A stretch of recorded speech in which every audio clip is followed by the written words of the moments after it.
आज हम मौजूद हैं उत्तर प्रदेश के ही आगरा जिले में। आगरा का नाम लेते ही देश दुनिया के लोगों के मस्तिष्क पर चित्र बढ़ता है ताजमहल का।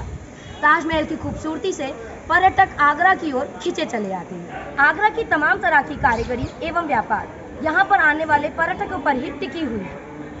आज हम यह जानने एवं समझने की कोशिश करेंगे कि यहाँ के व्यापारियों एवं कारीगरों की क्या चुनौतियाँ हैं और उनके लिए क्या सुविधाएं उपलब्ध कराई गई हैं। हमने बहुत परेशान हुआ, सबको रोजगारी सब चले गए, हमारी रोजगारी नहीं है। रोजगारी में क्या करें, अच्छा मानना मुश्किल हो गया। कोई स्कीम ना मिले, कोई इतनी छूट मिलेगी। वोट के लिए इलेक्शन आ जाता है, कोई हमारी कोई सुनाई नहीं है। राशन भी नहीं मिल रहा है, हमने तो बहुत मुश्किल है, क्या करें। सब्जी बेच के पेट भरा था, किसी लड़के ने सब्जी बेचे थे, 2 पैकेट 2 जोड़ी, 2 पैकेट 1 जोड़ लिया। कई समस्याओं का हम लोगों को सामना करना पड़ रहा है। सबसे मेन बात तो ये है कि हम अपने पैसों से काफ़ी कमज़ोर हो गए हैं दुकानदार, कोविड काल की वजह से। क्योंकि जो हमारी अर्निंग थी, एक तो वो रुक गई, दूसरे फिर जो हम लोगों के हम घर पे बैठे रहे उसमें खर्चे हो गए। पर्यटक आता था वो नहीं आ रहा है और ज़्यादातर हम लोगों का काम जो है वो बाहर वास का ही काम था। लेकिन पर्यटकों के ना आने की वजह से हम लोगों का काम ज़्यादा से ज़्यादा 35% के करीब रह गया है। ये फल सड़ के चला गया। उसकी वजह से ये हुआ, जो इसका जब हम लोगों का कोविड काल ख़त्म हुआ और जब हम कारोबार करने आए तो इसके चौगने दाम हो गए।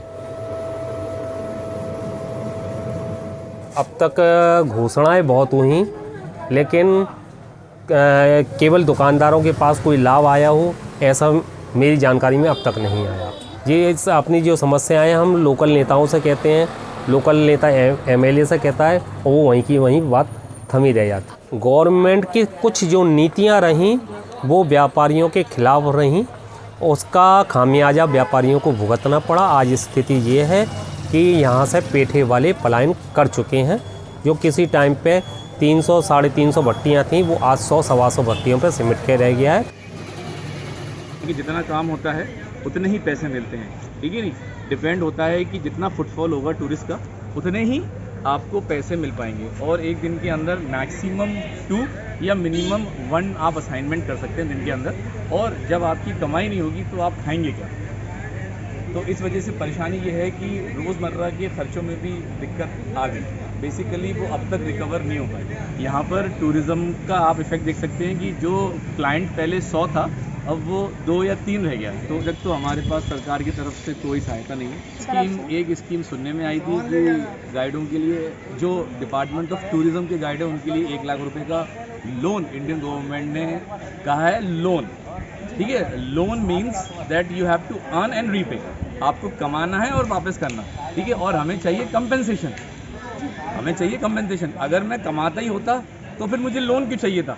जैसा कि आप सभी ने देखा, कोरोना काल के बाद आगरा में पर्यटकों का आना काफ़ी कम हुआ है, जिससे आगरा में व्यापार करने वालों और कारीगरों की समस्याएं बढ़ती चली गई। इनमें जूता व पेठा बनाने वालों से लेकर ढाबा व होटल वाले भी शामिल हैं। स्थितियां बेहतर होने की आस लगाए हुए बैठे हैं और ये चाहते हैं कि जिन समस्याओं से ये गुजर रहे हैं उन पर लोगों का भी ध्यान जाए और सरकार उसके लिए कुछ निर्णायक कदम उठाए।